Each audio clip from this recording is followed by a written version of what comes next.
সুপ্রিয় দর্শক আসসালামু আলাইকুম। স্বাগত জানাচ্ছি এটিএন বাংলা নিয়মিত আয়োজন এটিএন বিজনেস অ্যান্ড ফাইন্যান্স থেকে। আমি আছি আপনাদের সাথে করবি জাহান নিতু।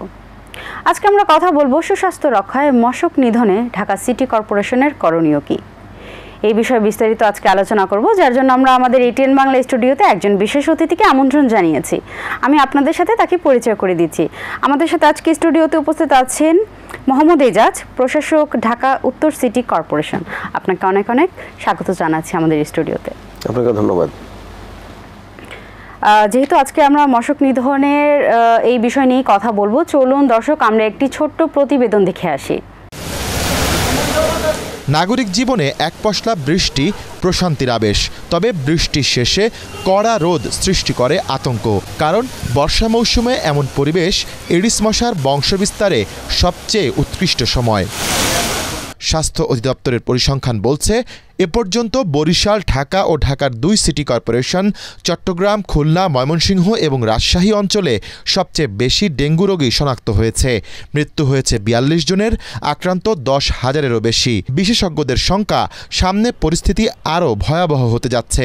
তাই সকাল বিকাল নিয়ম করে মশা নিধনের কোনো বিকল্প নেই। প্রায় প্রতিটি জেলাতেই এডিস মশার ঘনত্বের যে ইন্ডেক্স 20-এর উপরে আছে। এখন যদি আমরা এটিকে নিয়ন্ত্রণ করতে না পারি, তাহলে আগস্ট এবং সেপ্টেম্বর এই 2টি মাসের যে কোনো একটি মাসে ডেঙ্গু পরিস্থিতি বাংলাদেশে বেশ ভয়াবহ আকার ধারণ করবে। বারবার এমন সতর্কবার্তা দেয়া হলেও তা না মানার অভিযোগ নগরবাসীর। ঢাকার 2 সিটির বাসিন্দাদের অভিযোগ, এলাকায় নিয়ম করে মশা না মারার ফলে ক্রমেই নগর জুড়ে বাড়ছে এডিস মশা, আক্রান্ত হচ্ছে মানুষ। আমরা এখানে সারাক্ষণ বসে থাকি, মশা কামড়াইতে থাকে, ছোট ছোট চিকন চিকন মশা। এরা মাঝে মধ্যে আসে আর কি, মাঝে মধ্যে আসে ধোঁয়া দেওয়া যায়। এই রোডগুলো ডেইলি একবার স্প্রে করা উচিত। সিটি কর্পোরেশন আরেকটু দায়িত্ব নিলে সাধারণ জনগণের উপকার হতো আর কি। তবে উত্তর সিটির প্রধান স্বাস্থ্য কর্মকর্তা জানিয়েছেন, মশা নিধনের প্রচলিত ঔষধের পাশাপাশি নতুন প্রযুক্তিতে 54টি ওয়ার্ডে মশা নিয়ন্ত্রণের চেষ্টা চলছে। অন্যদিকে দক্ষিণ সিটির প্রধান নির্বাহী কর্মকর্তার দাবি, ভুল তথ্য দিচ্ছেন নাগরিকরা। 75টি ওয়ার্ডেই নিয়মিত মশা মারা হচ্ছে। নগরবাসীর অভিযোগটা আপনি বাস্তবে চোখে দেখেন নিজে, আপনি আমি বললে তো আপনার বিশ্বাস হবে না। আপনার তো নগরবাসীর অভিযোগটা বিশ্বাস হবে, যে বলবে তারা বলে যে আপনি কন্ট্রোল রুমে চলেন, কন্ট্রোল রুমে যেয়ে সকাল 8টা থেকে 10টা পর্যন্ত বসে থাকবেন, 11টা পর্যন্ত 3 ঘন্টা যে কন্টিনিউ লাইভ মনিটরিং হয়, ওটা উনি দেখবে। আমরা একটা এলাকাকে 3 দিন পর পর অ্যাড্রেস করি। সকালবেলা যে কাজটা হয় সেটা হচ্ছে সবচেয়ে ইফেক্টিভ, স্প্রে করা এবং সোর্স রিডাকশন। এই জিনিসটা পুরো কার্যক্রমটা হয় খুবই নিঃশব্দে, বোম ইফেক্ট হয় না, তারপর হচ্ছে ধোয়া হয় না, যার জন্য এটা আননোটিস থেকে যায়। বিকেলবেলার কাজটা যখন একটা সাউন্ড হয়, ধোয়া হয়, তখন নাগরিকরা এটাকে মনে করে যে কাজকর্ম চলছে। এসআইটি অথবা উলবাকিয়া এরা খুবই আধুনিক পদ্ধতি। এসআইটি নিয়ে আমাদের কাজকর্ম চলছে, উলবাকিয়া নিয়েও আমাদের বাইরের একটা কোম্পানির সাথে, এবং যারা এটা নিয়ে রিসার্চ করছে, আইডিসিআর আছে এখানে, ICDDRB আছে, তাদের সাথেও আমাদের বেশ কয়েকটা মিটিং হয়েছে। একই সাথে নগরবাসীকে আবারও বাসাবাড়ির আঙিনা পরিষ্কার পরিচ্ছন্ন রাখার আহ্বান জানিয়েছে 2 নগর কর্তৃপক্ষ। ইমদাদুল্লাহ বাবু, ATN বাংলা, ঢাকা। দর্শক দেখে আসলাম আমরা একটি ছোট প্রতিবেদন। আজকে মোহাম্মদ এজাজ, আমরা এই বিষয়ে কথা বলবো। এই এডিস মশা ডে বাই ডে ছড়িয়ে পড়ছে, সবার মধ্যে আতঙ্ক ছড়িয়ে পড়ছে, অনেকে অসুস্থ হয়ে গেছে, আমরা শুনেছি মারাও গেছে অনেকে। এখন আপনার কাছে এটাই আসলে আমরা জানতে চাবো যে এই সিটি কর্পোরেশনের মশা নিধনে কি কি নিয়মিত কার্যক্রম পরিচালনা করে থাকছে, আপনার মতে কি, আমরা একটু জানতে চাবো। প্রথম হচ্ছে যে অনেকে মারা যায় নাই, যেভাবে যেটা বলছেন। হ্যাঁ, আর আতঙ্ক আছে ডেফিনেটলি, আমি আপনার সাথে we are in same page. এবং আতঙ্কটা ঢাকার চেয়ে ঢাকার বাইরে বেশি। সেটা কীরকম, আমরা তো এভরিডে উই আর মনিটরিং যে কোথায় ডেঙ্গু রোগী পাওয়া যাচ্ছে, হসপিটালে কতজন ভর্তি হয়েছেন। কালকে পর্যন্ত আমাদের হসপিটালে ভর্তি হয়েছেন 6 জন, তার আগের দিন ছিল 4 জন, তার আগে 16, তার আগের দিন হচ্ছে 8 জন। তো সুতরাং আমরা কিন্তু এভরিডে উই আর মনিটরিং। কারণ হচ্ছে যেখানে ডেঙ্গু ইনফেক্টেড হয়, আমাদের কাজ হচ্ছে পুরো এলাকাটাকে ডিসইনফেক্টেড করা, না হলে ওই মশাটা গিয়ে আরেকজনকে কামড়াবেন। সুতরাং এই কারণে জায়গাটাকে ডিসইনফেক্ট করাটা হচ্ছে প্রাথমিক কাজ। এটা আমরা এই জন্য আমরা খুব মনিটর করছি। এটা দিয়ে বোঝা যাচ্ছে যে আমরা কতটুকু প্রিপেয়ার, আপনি আমার ডেটা দেখে বুঝতে পারছেন। ঢাকাতে এই মুহূর্তে যে আতঙ্কটা চলছে, স্পেশালি হসপিটালগুলোতে, তাহলে এত রোগী কোত্থেকে আসলো এর প্রশ্ন না। আমি বলছি মাত্র 6 জন 5 জন ভর্তি হয়েছে। এই রোগীদের আমরা আইডেন্টিফাই করেছি যে ওনারা আসলে কোত্থেকে এসছেন। বরিশাল অঞ্চল, তারপরে হচ্ছে কোস্টাল এরিয়াতে যে শহরগুলো আছে, চাঁদপুর, পুরো বরিশাল বেল্টটা, এই বেল্ট থেকে এবং কুমিল্লার কিছু বেল্টের লোকজন, এই রোগীগুলো আমাদের এখন ঢাকায় ডেঙ্গু হিসেবে আসছে। এখন প্রশ্ন হচ্ছে এখানে কেন ডেঙ্গুর প্রভাব বেশি, ঢাকায় তাহলে কি ডেঙ্গুর প্রভাব কম? স্ট্যাটিস্টিক্স অনুযায়ী ডেফিনেটলি ঢাকায় ডেঙ্গুর প্রভাব এখন পর্যন্ত খুবই নিয়ন্ত্রণে আছে, কিন্তু অন্য জায়গায় এত বেশি কেন আতঙ্কটা? আমরা তো যেহেতু রোগী তো আমাদের শহরে এসে ট্রিটমেন্টটা নিচ্ছে, তো সেটা হচ্ছে যে ঢাকার বাহিরের প্রতিটি জেলা সদরে, যেহেতু আমি পানি নিয়েও কাজ করি, প্রতিটি জেলা সদরে জলাবদ্ধতা খুবই কমন। আপনি দেখবেন যে খালগুলো সব ভরাট হয়ে গিয়েছে, বৃষ্টি হলে পানিটা নামে না। আপনি জেলা সদরগুলোতে গেলেই দেখবেন যে মিঠা পানি কিংবা স্বচ্ছ পানি সব জায়গায় কিন্তু আছে। তো সুতরাং যেই কারণে এই শহরগুলোতে, বরিশাল অঞ্চলে, চাঁদপুর অঞ্চলে ডেঙ্গুর প্রভাবটা অনেক বেশি। তাহলে এখন প্রশ্ন হচ্ছে যে নাগরিকরা কি বলছেন যে মশা ওষুধ ঠিক মতো দেওয়া হয় না, ছোট ছোট মশা এসে কামড়াচ্ছে, এটাও সত্য, এটা অস্বীকার করার কিছু নাই। কিন্তু তাহলে এই মশাগুলো উৎপাদন কোথায় হচ্ছে? এই ডেঙ্গু মশা উৎপাদনের প্রথম যেই রিকোয়ারমেন্ট সেটা হচ্ছে যে পরিষ্কার পানি লাগবে, দিস ইজ নাম্বার 1। এবং এই পরিষ্কার পানিটি শহরের মধ্যে বৃষ্টি হলে রাস্তায় যদি পানি জমে থাকে তাহলে অবশ্যই সেখানে মশা হওয়ার সুযোগ আছে। তা আমরা শহরের মানে বাড়ির বাহিরের যে জায়গাগুলো সেখানে তো আমরা দিনে 2 বার ওষুধ দিই। আপনারা শুনেছেন আমাদের যেটা এই আমাদের ব্রিগেডিয়ার সাহেব বললেন, একদম সকালে অফিসে যাওয়ার আগে আমরা যে কাজটা করি এটা দেখা যায় না, যে কারণে অনেক সময় এটা অ্যাকনোলেজ করা যায় না। বিকালে আমরা দুটো কাজ করি, আমরা ওষুধ লার্ভিসাইডও দিই, অ্যাডাল্টিসাইডও দিই, আবার মানে কামানো দাগানো হয়, যে কারণে আওয়াজ হয়, এক ধরনের সেন্সিটাইজেশন তৈরি হয়। ডেঙ্গু মশা উৎপাদনের আরেকটি অনেকগুলো বড় জায়গা আছে যেটা বাড়ির ভিতরে, বাহিরে না। সেটা কিরকম? আপনার বাসায় গেলে আজকে দেখবেন যে ফ্রিজের নিচে পানি জমে আছে, ফ্রিজের নিচে, এই জায়গাটা হচ্ছে মশা উৎপাদন হয়। আজকে গিয়ে ফ্রিজের নিচে পানিটা পরিষ্কার করে ফেলবেন, মানে আমাদের যার ঘরে। তারপরে আমি বলি কোথায়, বাসায় যে বেসিনটা আছে, বক্স বেসিন অথবা সিঙ্কের নিচে যে ক্যাবিনেটগুলো আছে, ক্যাবিনেটের নিচে কিন্তু পানি, যখন ঘর মোছা হয় কিছু পানি এবং অন্যখানি পানি জমে এই জায়গাটায় পড়ে। গাড়ি যখন আমরা ধুই, গাড়ি ধোয়ার পানিটা গ্যারেজের মধ্যে এক জায়গায় জমা হয়ে থাকে। এইসির পানি, বৃষ্টি হলে ছাদের উপরে, কার্নিশে, ফুলের টবে পানি থাকে। আরেকটা হচ্ছে সিঙ্গেল ইউজ প্লাস্টিক, এই যে ছোটো ছোটো আইসক্রিমের প্যাকেট অথবা চিপসের প্যাকেট, স্ট্র, এটা তো আমরা জানালা দিয়ে ফেলে দিই। আমাদের তো ওই অভ্যাসটা নাই যে বাসার মধ্যে ডাস্টবিনের মধ্যে ফেলবো। আমি ম্যাক্সিমাম বাসার কথা বলছি, সবার কথা না। সুতরাং এটা যখন বাড়িগুলো, যেহেতু আমি তো ফিল্ডে যাই, আমি কিন্তু মৎস্যকর্মীগুলোর সাথে কিন্তু ফিল্ডে যাই, আপনি দেখবেন যে প্রতিটা বাড়ির সামনে তো গেট এবং দারোয়ান থাকেন, দুপাশে এবং পেছনের সাইডে আপনি গেলে আমি ডেফিনেটলি বলতে পারবো যে ম্যাক্সিমাম বাসায় এই ময়লাগুলো, সিঙ্গেল ইউজ প্লাস্টিক এবং অন্যান্য জিনিসগুলো থাকে। এখানে হচ্ছে যে যখন বৃষ্টির পানিটা পড়ে, এটা হচ্ছে যে মশা উৎপাদনের আরেকটা আইডিয়াল জায়গা। এবং এই যতগুলো কথা বললাম, এই সোর্সগুলোতে আমাদের অ্যাক্সেস নাই। জি, আপনার কাছে জানতে চাই, শেষ করি। জি শিওর। আমাদের মৎস্যকর্মীরা কিন্তু বাসায় নিরাপত্তার কারণে ঢুকতে পারে না। আমি কি আপনার ফ্রিজের নিচে গিয়ে এটা করতে পারবো না। এবং যিনি বাড়ির মালিক অথবা ফ্ল্যাট মালিক যারা আছেন, তারা যদি সপ্তাহে 2 দিন পুরো বাসাটা পরিষ্কার না করেন, এবং এটা হয় না, প্রবলেমটা হচ্ছে এখানের মধ্যে, এই বাসার চারপাশ, কার্নিশ, ছাদ, এটা সপ্তাহে 2 দিন কিন্তু পরিষ্কার এখন করতেই হবে আমরা যদি এই ডেঙ্গু মোকাবেলা থেকে এবং এটার ভয়াবহতা থেকে রক্ষা করতে পারি। তো সুতরাং আমাদের নিজেদেরই পরিষ্কার পরিচ্ছন্ন একটা বড় রোল, যেহেতু এটা ডেঙ্গুর বিষয়, একটা বড় রোল হচ্ছে ডেফিনেটলি বাড়িওয়ালা এবং যিনি বাসায় থাকেন, যার বাড়িতে এই ডেঙ্গু প্রোডাকশন হওয়ার পসিবিলিটি হাই। আরেকটা বড় রোল হচ্ছে আমরা বাড়ির আনাচে কানাচে, ড্রেইনে কোথাও ওয়াটার লগিং হচ্ছে কিনা দেখে এই মশা ওষুধগুলো আমরা ঠিকমতো দিতে পারবো কিনা, এটা আমাদের কাজ। বাড়িতে যেহেতু ঢুকতে পারছি না, এই জন্য আমরা বলি এই শহরের যে কোনো পাবলিক হেলথ ক্রাইসিসকে যদি আমরা মোকাবেলা করতে হয় তাহলে এটা জয়েন্ট এফোর্টে করতে হবে। হ্যাঁ, এই আমাদের সহকর্মীরা যখন বললেন যে এটা লোকজনের কথা শুনলেই হবে কিনা, আমার কথা শুনতে হবে, আমি বাইনারিতে না মনে করি যে এটা ঠিক না, এই ন্যারেটিভটা। রাদার গুড ন্যারেটিভ হচ্ছে যে এই শহরে আমরা তো সার্ভিস প্রোভাইডার, যাকে সার্ভিসটা দিব ওনার অ্যাওয়ারনেসটা খুব গুরুত্বপূর্ণ এখানে, স্পেশালি ডেঙ্গুর ক্ষেত্রে। তো সুতরাং আমরা যদি প্রত্যেকের বাসায় এই কাজটি করি, যেটা আমরা আলসেমির কারণে, ব্যস্ততার কারণে অথবা অ্যাওয়ারনেস কম থাকার কারণে, আমরা অসচেতনতার কারণে আমরা যেটা করছি না, এটা আমাকে কিন্তু একটা বড় পাবলিক হেলথ ঝুঁকির মধ্যে, রিস্কের মধ্যে কিন্তু আমাকে ফেলে দিচ্ছে। জি, আপনার কাছে জানতে চাবো এই মশা নিধনের জন্য ব্যক্তিগত বা বেসরকারি উদ্যোক্তাগুলো কি ধরনের পদক্ষেপ নিতে পারে আপনার মতে? প্রথম হচ্ছে যে বেসরকারি উদ্যোক্তারা দুটো কাজ করতে পারে, সিএসআর করতে পারে, অ্যাওয়ারনেস ক্যাম্পেইন করা উচিত। কারণ হচ্ছে যে যেহেতু কর্পোরেট সোশ্যাল রেসপন্সিবিলিটিটা তো লাগবে, তো সেক্ষেত্রে আমরা মনে করি যার যার অফিসে, তারা অফিস বিল্ডিংগুলোতে শুধুমাত্র তার অফিস স্পেসে না, অফিস বিল্ডিং পডিয়ামের ভিতরেও এক ধরনের পরিষ্কার পরিচ্ছন্নতা অভিযান তাদের করতে হবে। এবং তারা তাদের যে এমপ্লয়িজরা আছেন তাদেরকেও অ্যাওয়ার করতে হবে যে তারা বাসায় গিয়ে যেন এই কাজটি করতে পারেন।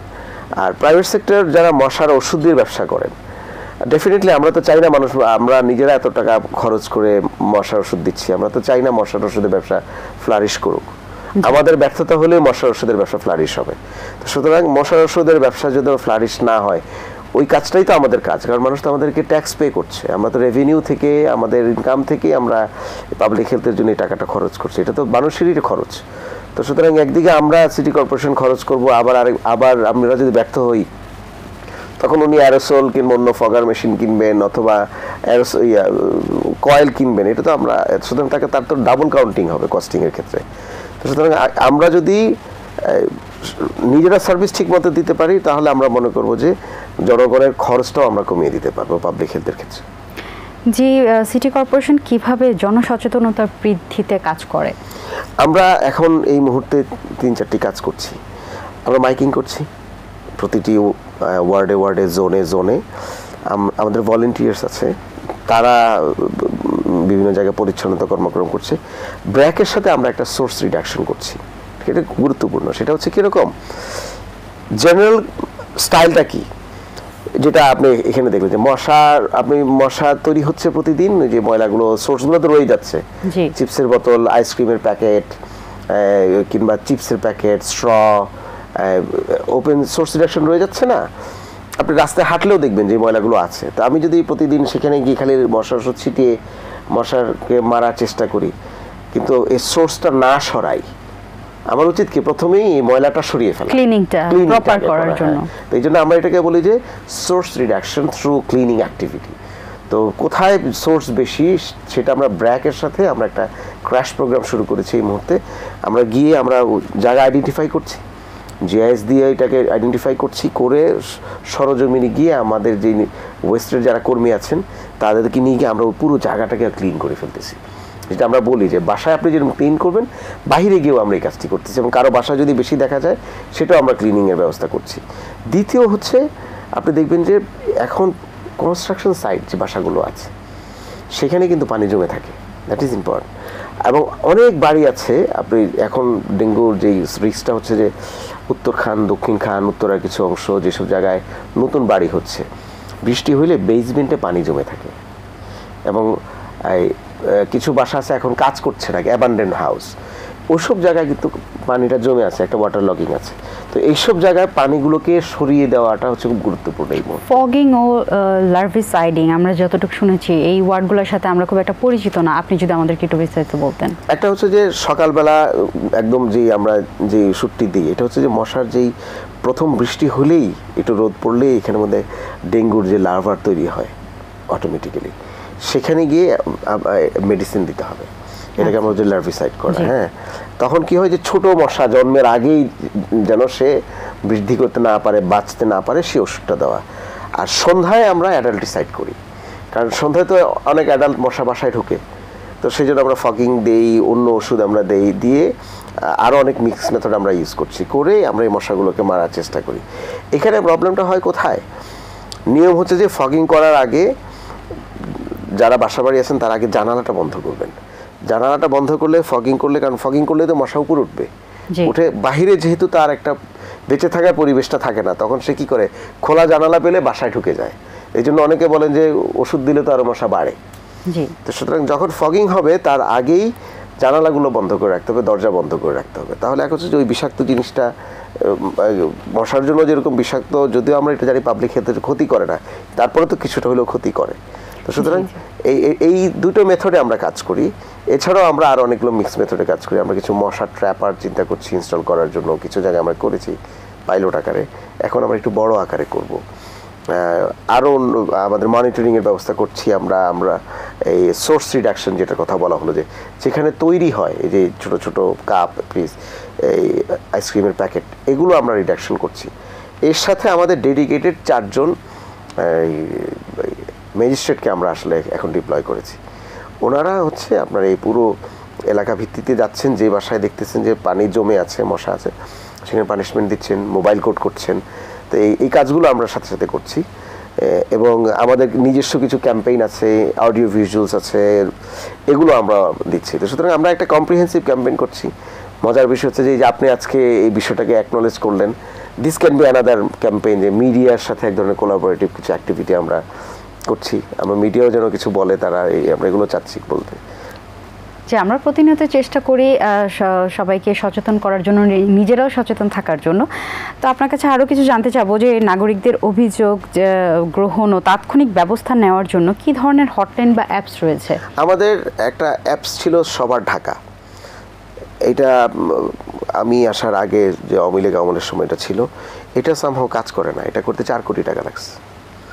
একটা অ্যাপস করতে কিন্তু 4 কোটি টাকা লাগে না, 20-25 লাখ টাকায় হয়। কিন্তু আবার এটা আমি এই সামহাও অ্যাপসটা যারা করেছেন তাদের নাকি মেয়াদ শেষ হয়ে গিয়েছে। এরপর আমরা সেটা হ্যান্ড ওভারের জন্য অনেকবার চেষ্টা করেছি, বাট কোনো কোঅর্ডিনেশন পাইনি। কিন্তু আমরা একটা এইভাবে তো বসে থাকা যায় না, আমরা একটা হটলাইন চালু করেছি। আমাদের একটা হটলাইন আছে, সিটি কর্পোরেশনের পেজে গেলে আপনারা পাবেন, ওয়েবসাইটে গেলেও পাবেন। হটলাইনে ফোন দিলেই আমরা অভিযোগগুলো নিচ্ছি, শুধুমাত্র মশার অভিযোগ না, আমরা নাগরিক সকল ধরনের অভিযোগ নিচ্ছি। আমাদের একটি গুগল ফর্ম আছে, গুগল ফর্মেও কেউ যদি অভিযোগ দেয় কিংবা সাজেশন দেয়, আমরা সেগুলোও কিন্তু আমলে নেই। আমাদের একটা ড্যাশবোর্ড আছে এখন ওয়েবসাইটের একটা জায়গায়, আমরা অভিযোগ বক্স, আপনি সেখানে যদি অভিযোগ করে দেন আপনার মোবাইল থেকে অথবা ফ্রম ইউর পিসি, আমরা সেগুলোকে অ্যাকনোলেজ করছি। কতটুকু অভিযোগ আমরা আমলে নিয়ে কাজ করছি সেটা নিয়ে প্রশ্ন আছে, সেটা আমিও স্বীকার করি সেটা নিয়ে। কারণ আমাদের সিটি কর্পোরেশনের লোকবল হচ্ছে অপটিমাম লেভেল থেকে মাত্র 20% লোক দিয়ে আমরা কাজকর্ম করি। আমরা কিছু লোক নিয়োগ দিব চিন্তা ভাবনা করছি, বাট এই একটা ডিজিটাল ওয়ে অফ কমিউনিকেশন আমাদের আছে, একটা হটলাইন আছে। যে সিটি কর্পোরেশনের বাজেট বরাদ্দে মশা নিধন কতটা অগ্রাধিকার পায়? আমাদের দুটো জিনিস অগ্রাধিকার, মশা এবং ওয়েস্ট। কারণ পাবলিক হেলথ সবার আগে। তো সুতরাং ডেফিনেটলি এবারও তো আমরা প্রায় 200 কোটি টাকার উপরে বাজেট রেখেছি পুরো 1 বছরে। ওষুধ কিনা, যারা কাজ করেন তাদেরকে দেওয়া, কারণ আমাদের প্রায় 5000 কর্মী মশার ওষুধ, কিন্তু 54টা ওয়ার্ডে 5000 কর্মী, দিনে 2 বার তারা মশার নিয়ে কাজ করেন। তো সুতরাং এইখানে প্রচুর টাকা ব্যয় হয়। ওষুধ যেগুলো আমরা কিনছি সেগুলো ভেরি হাই স্ট্যান্ডার্ড ওষুধ, সেখানে কিছু খরচ হবে। এইবার আমরা যেটা আপনাকে বলতে, ট্র্যাপার আছে এই সাইজ, আপনি আমাদেরকে তাকান, এই যে এই সাইজের আপনার মেশিনটা, খুবই কম বিদ্যুৎ খরচ হবে, 100 মিটার রেডিয়াসে সে সব মশা খেয়ে ফেলবে। এটা খুব ভালো এবং এটা মানুষের ক্ষতি করে না। তো এটা আমরা প্রথমে উত্তরাতে বেশি মশা, কারণ ওখানে যেখানে লেক বেশি, খেয়াল করে দেখবেন যেই জায়গাটা ময়লা এবং ওয়াটার বডি বেশি সেই জায়গায় কিন্তু মশার উৎপাদন বেশি, কারণ এই লেকগুলোর পানি তো প্রবাহমান না। উত্তরা লেকগুলোর পানি কিন্তু প্রবাহমান না, কোন লেকই তো প্রবাহমান না। না, আছে অনেক লেকের পানি তো দেখা গেছে যে ছোট লেক, খুব না। আপনি যদি গুলশান বনানী লেক ধরেন অথবা হাতির ঝিল ধরেন, তার মধ্যে কিন্তু প্রবাহ আছে, কারণ কি এই নদীর এটার সাথে নদীর কানেকশন আছে। আর কিন্তু উত্তরা লেকগুলোর সাথে নদীর কানেকশন নাই। তো নদীর কানেকশন না থাকলে সে তো মুভ করে না। তো মুভ করলে হয় কি, তখন মশা উৎপাদন হওয়া কঠিন, কারণ একটা মুভেবল ওয়াটার যেটাকে আমরা স্ট্রিম বলি। তো উত্তরার লেকগুলো হচ্ছে সাধারণত প্রবাহ নাই, তো যে কারণে এখানে মশা উৎপাদনের জায়গাটাও বেশি। আপনি রাতের বেলা গেলে দেখবেন যে পরিবেশগত দিক থেকে বিবেচনা যদি আমরা করি, তাহলে কি কি উদ্যোগ আর নেওয়া যেতে পারে? প্রথম হচ্ছে, যদি লং টার্ম চিন্তা করেন, প্রথম হচ্ছে যে আপনার দেশের অথবা একটা শহরের সিভিল স্ট্রাকচার, শহরের নেচারকে মাথায় রেখে করতে হবে। এটার মানে কি? That's big question. এটার মানে হচ্ছে, ধরেন আমাদের ঢাকা শহরের এই এলিভেশন যদি আমরা দেখি, হ্যাঁ, টোপোগ্রাফিটা যদি দেখি, তাহলে দেখবেন যে পূব দিকে এবং পশ্চিম দিকে হচ্ছে নিচু ঢাল, মাঝখানটা উঁচু। তাহলে ঢাকায় বৃষ্টি হলে নর্মালি পানি পড়লে কোন দিকে যাবে? পূব দিকে অথবা পশ্চিম দিকে যাবে। তাহলে আমার ড্রেনেজ সিস্টেম করা উচিত ছিল পূব পশ্চিমে, পানিটা পড়লেই পূব দিকে চলে আসতো, পশ্চিম দিকে চলে আসতো। কিন্তু ঢাকার ড্রেনেজ সিস্টেম কীরকম উত্তর দক্ষিণে। ঢাকার সব বড় বড় রাস্তা উত্তর দক্ষিণে না, সবগুলো রাস্তা কিন্তু উত্তর দক্ষিণে। তো উত্তর দক্ষিণে বড় বড় রাস্তা হওয়ার কারণে আমার এটা তো একটা সিভিল স্ট্রাকচার, আমার ড্রেনেজ নেটওয়ার্কটাও কিন্তু রাস্তার পাশ দিয়ে অথবা রাস্তার মাঝখান দিয়ে হওয়া। তো যে কারণে আমরা যদি এই কারণে কিন্তু পানি নামে না। পানি না নামলে তো আপনি খেয়াল করেছেন কিনা, ঢাকার সবগুলো ড্রেনে 2 থেকে 3 ইঞ্চি পানি সবসময় থাকে, অথচ এটা প্রবাহমান হওয়ার কথা। তো পানি জমে থাকা মানে কিন্তু মশা উৎপাদন হবেই। এর মানে হচ্ছে যে বিগত 40 বছরে আমরা যেই উন্নয়ন করেছি, সিভিল স্ট্রাকচার করেছি, এটা প্রকৃতিকে ডিনাই করেছি। এবং সেটার কনসিকুয়েন্সেস কি, এত বেশি মশা উৎপাদন হয় পৃথিবীর যে কোনো শহরের মানুষ ইস টু মশার যে ক্যালকুলেশন, সেখানে Dhaka is one of the highest. সেটার একটা বড় কারণ হচ্ছে যে ঢাকার উন্নয়নটা আমরা ঢাকার এই এনভায়রনমেন্টকে মাথায় না রেখে আমরা এক ধরনের উন্নয়ন করেছি, যেটাকে আমরা বলি ভালগার ডেভেলপমেন্ট। হ্যাঁ, প্রকৃতি বিরোধী ডেভেলপমেন্ট হয়েছে। সেটাতে কি হয়েছে, গত 50 বছরে শুধুমাত্র পাবলিক হেলথে যে পরিমাণ খরচ হয়েছে, কারণ সিভিল স্ট্রাকচার তো একটা খরচ, এটা তো উন্নয়ন। আবার আমরা পাবলিক হেলথে যে খরচটা করছি সেটাও তো এক ধরনের উন্নয়ন দেখাচ্ছি, কিন্তু এটা তো আসলে এক্সপেন্ডিচার। ওষুধের জন্য আমরা খরচ করছে, প্রতিটা পরিবার অ্যারোসলের জন্য খরচ করছে, কয়েনের জন্য খরচ করছে, যার যা সক্ষমতা অনুযায়ী। প্রতিটা ফ্যামিলির একটা বাজেট থাকে, হ্যাঁ। আবার অসুখ হয়, মশা ডেঙ্গু থেকে শুরু করে মশা বাহিনী যে অসুখ, আমরা একটা শত শত কোটি টাকা খরচ করছি। এগুলো যদি আপনি হিসাব করেন তাহলে এরকম ঢাকার কাছাকাছি আরেকটি ঢাকা আপনি তৈরি করতে পারবেন, তাই না? দ্যাট মিনস আপনার উন্নয়নের যেই আমরা যেটাকে বলি যে ফিলসফি, সেটা যদি প্রকৃতি বিরোধী হয়, আলটিমেটলি কিন্তু আপনার এক্সপেন্ডিচার ডাবল হবে। আমরা প্রাথমিকভাবে মনে করি যে না, এটা করে ফেলি, যেটা আমরা ভুল করেছি। যে কারণে ঢাকায় ওয়াটার লগিং হয়, ঢাকায় বৃষ্টি হলেই জলাবদ্ধতা তৈরি হয়। এটা একটা বড় কারণ। কিন্তু পানি নামার রাস্তাগুলো আমি ব্লক করে দিয়েছি, কিন্তু প্রকৃতিকে মাথায় না রেখে এই সিভিল স্ট্রাকচারগুলো করছি। অফ সিজনেও কিন্তু দেখি আমরা পানি জমে থাকে, এই কারণে পানি নামার তো জায়গা দেন আমরা বন্ধ করে দিয়েছি। এটা একটা কারণ। আপনি যেটা বললেন যে সলিউশন কি, আর দ্বিতীয় সলিউশন হচ্ছে লো টেক অনেক ইনোভেটিভ টেকনোলজি এখন চলে এসছে। স্পেশালি সিঙ্গাপুর খুব সাকসেসফুলি মশা নিধন করতে পেরেছে। বেইজিংয়ে আপনি গেলে মশা কম পাবেন, যদিও বেইজিংয়ে নদী নাই, মাত্র 3টা না 4টা নদী, ছোট ছোট, আমাদের খাল থেকে ছোট। কিংবা প্যারিসেও আপনি দেখবেন যে কারণ হচ্ছে পানিটা জমে থাকার কোনো ব্যবস্থা তারা করে নাই।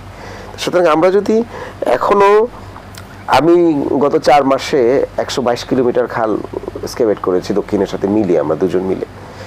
তো সুতরাং এখন প্রবাহটা যদি আমরা ঠিকমতো রাখতে পারি এবং সিভিল স্ট্রাকচারের ভবিষ্যৎ লং টার্ম যে প্ল্যানগুলো যারা করবেন আমরা চলে গেলে, তারা এই জিনিসগুলো মাথায় রাখতে হবে। কিন্তু আমাদের মতো আমরা যারা আরবান ইস্যুতে, এনভায়রনমেন্ট ইস্যুতে আমরা কাজ করেছি, আমাদের মোটামুটি এক্সপার্টাইজ আছে, আমাদেরকে ডাকতে পারবেন, তারা ডেকে এই লার্নিংগুলো নিয়ে হয়তো বা এতে কন্টিনিউ করতে হবে। এছাড়া বড় বড় ওষুধ কিনে মশার ওষুধ সমাধান করতে পারবেন না। আর শুধুমাত্র জনগণকে যদি বলি যে এটা জনগণের কাজ, তারা বাসা পরিষ্কার করবে, তাদের দায়িত্ব, এটা হচ্ছে আমি আমার দায়িত্বকে আসলে ডিনাই করছি।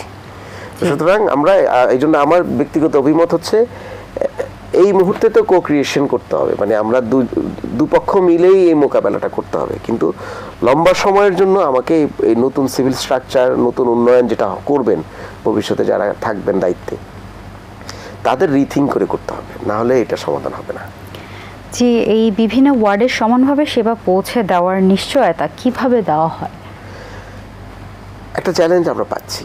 সেটা কিরকম, আগে আমরা আউটসোর্সিং করতাম, আমাদের নিজস্ব মশকর্মী আছে কিছু ফিক্সড, আবার আউটসোর্সিং করতাম। আউটসোর্সিংয়ে আমি ব্যক্তিগতভাবে দায়িত্ব নেওয়ার পর আমি দেখেছি যে সময় মতো অনেকে মশার ওষুধটা দেন না, স্পেশালি বিকালের স্লটে যে কামান নিয়ে যেটা দেওয়া হয়, অনেক বাসায় যায়, অনেক বাসায় যায় না, এটা কিন্তু ট্রু। এবং অনেকের কমপ্লেনও থাকে। It is true. আমি নিজে দেখেছি এটার সমস্যা। আমি এটা আইডেন্টিফাই করতে গিয়ে দেখলাম যে ওরা আবার টাকাও চায়, যে আমার 100-200 টাকা দেন, বকশিশ দেন, আপনার পুরো বাড়ি আমরা ওষুধ দিয়ে চলে আসবো। হ্যাঁ, এটা কিন্তু হয়, কিন্তু আপনি এগুলোকে অর্ডিনাই করার কোনো সুযোগ নাই। আমরা এটা তখন চিন্তা করলাম যে এদেরকে কিভাবে মনিটর করতে পারি। আমরা প্রথমে ভাবলাম যে জিপিএস লাগিয়ে দিই, যদি জিপিএসে কাজ করে। পরে দেখলাম, প্রথমে ক্যামেরা লাগানো হয়েছিল, জানেন নাকি, অনেক টাকা খরচ করে এখানে একটা বোল্ড ক্যামেরা, অনেক দামি ক্যামেরা লাগানো হয়েছে। ওরা কি করে, আবার এটা রিয়েল টাইম ডেটা কিন্তু আমাদের ড্যাশবোর্ডে যেত, এখনও যায়। কিছুক্ষণের জন্য কামান দাগিয়ে ক্যামেরাতে করে বলে যে চার্জ নাই, বলে ক্যামেরাটা বন্ধ করে দিয়ে ওনারা ফাঁকি মারছেন। দ্যাট মিনস নিজস্ব লোকজন যখন ফাঁকি মারতে চায়, আপনি একে কিভাবে কন্ট্রোল করবেন? That is a big question. তখন আমরা যাদের সাথে আমাদের আউটসোর্সিংয়ের কন্ট্রাক্ট ছিল, আমরা অনেকগুলো কন্ট্রাক্ট কিন্তু ক্যান্সেল করে দিয়েছি।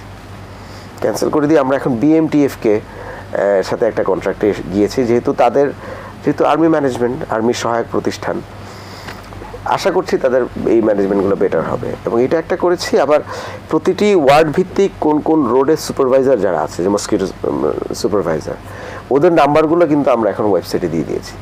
আর আমি প্রায় 16-17টি করেছি, এই গণশুনানি করেছি, মানে জনগণের কাছে গিয়ে গিয়ে শুনেছি যে তার প্রবলেমটা কোথায়। ওখানেও এটা উঠে এসেছে, মনে যায় হ্যাঁ আপনি বড় বড় কথা বলেন, তো ওষুধ দেন না, তো কারণ এটা আমি ওখান থেকে পাওয়া। তখন আমি বললাম যে এক কাজ করি, আপনার রোডে কিংবা আপনার এলাকাতে যিনি মশার ওষুধ দেওয়ার দায়িত্বে থাকবেন সুপারভাইজার, তার নাম্বারটা আপনাদেরকে দিয়ে দিচ্ছি, আমাদের ওয়েবসাইটে দিয়ে দিলাম। চাইলে যে কেউ ওয়েবসাইট থেকে নিয়ে কিন্তু ফোন করে এখন আপনি এটা আপনার কাজটা আপনি বুঝে নিতে পারবেন। তো সুতরাং এক ধরনের পার্টিসিপেটরি ওয়ে আমরা চেষ্টা করছি, আমরা যেটাকে বলি গণতান্ত্রিক নগরায়ন। আমরা নাগরিক সেবা দিব, এটা ওয়ান ওয়ে না। যিনি সেবাটা নেবেন উনি যেন বুঝে নিতে পারেন, ওই ইনফরমেশনটা ডিসেমিনেট করতে হবে, এবং ওই ইনফরমেশনটা দিতে হবে যিনি সার্ভিসটা দিবেন তাকে জবাবদিহি করতে হবে, এবং সেই মেকানিজমটা আমরা ড্যাশবোর্ড এখন দিয়ে দিচ্ছি। তারপরেও আমার মনে হয় এটা সাফিসিয়েন্ট না, এটা আরও নজরদারি রাখতে হবে। জি, আপনাদের ভবিষ্যৎ পরিকল্পনা জানতে চাচ্ছি এই নিয়ে। আমরা ম্যানেজমেন্টগুলোকে আরও এআই বেস করতে হবে, আমি ব্যক্তিগতভাবে যেটা মনে করি। ধরেন ট্যাক্সেশন, আমি দেখছি আমার গুগল স্ট্রিট ভিউ দিয়ে যদি আপনি দেখেন একটা রোডে কতগুলো দোকান আছে, কতগুলো অফিস আছে, সেটা কিন্তু ইজিলি বের করা যায়। কিন্তু এটা তো আমার এস্টিমেটেড রেভিনিউ হবে, তাই না? কিন্তু দেখা গেছে যে এখানে আমি রেভিনিউ পাচ্ছি আসলে তার 10 ভাগের 1 ভাগ। তাহলে আমার যিনি দায়িত্বে আছেন, এই রেভিনিউ সুপারভাইজার যিনি দায়িত্বে আছেন, সামহাও উনি সাকসেসফুলি আমার এক্সপেক্টেড লেভেল পর্যন্ত রেভিনিউ কালেক্ট করতে পারছেন না। মশার ক্ষেত্রেও সেম, আমার যেটা হওয়ার কথা সেটা হচ্ছে না। তাহলে আমাকে এখানে নন হিউম্যান ইন্টারাকশন বাড়াইতে হবে, মানে যেখানে চুরি হয় অথবা অবহেলা হচ্ছে সেখানে আপনি মানে সবচেয়ে কম বায়াস কি হইতে পারে? টেকনোলজি, তাই না? সেটাকে যদি আপনি টেকনোলজিতে নিয়ে আসেন তাহলে গভর্নেন্স ঠিক করতে হবে। সিটি কর্পোরেশনে আমি 5 মাস কাজ করছি, রানিং 5 মাসে আমার মনে হচ্ছে যে আমরা এটাকে যতটা আমরা আসলে ডিজিটাল ড্যাশবোর্ড, এআই বেসড অথবা স্মার্ট করতে পারবো, তত করাপশন কম হবে। যেরকম এখন ট্রেড লাইসেন্স ঘরে বসে করা যায়, আপনি মানে হোল্ডিং ট্যাক্স দিবেন ঘরে বসে করতে পারবেন, কিন্তু এই অ্যাসেসমেন্ট এবং মনিটরিংটা যদি আমরা অনলাইন করতে পারি, এবং আমাদের যারা কাজ করছেন তাদেরকে আমরা মনিটরিংটা যদি আমরা কিছু অনলাইন করতে পারি, আমার মনে হয় অনেক এফিসিয়েন্সি বাড়বে। আমার প্ল্যান হচ্ছে গভর্নেন্স মেকানিজমটাকে দুর্নীতিমুক্ত করা। জি, খুব ভালো আপনাদের পরিকল্পনা, এবং আপনাকে অসংখ্য ধন্যবাদ আমাদের অনুষ্ঠানে সময় দেওয়ার জন্য। আমরা অনুষ্ঠানের শেষ পর্যায়ে চলে এসেছি।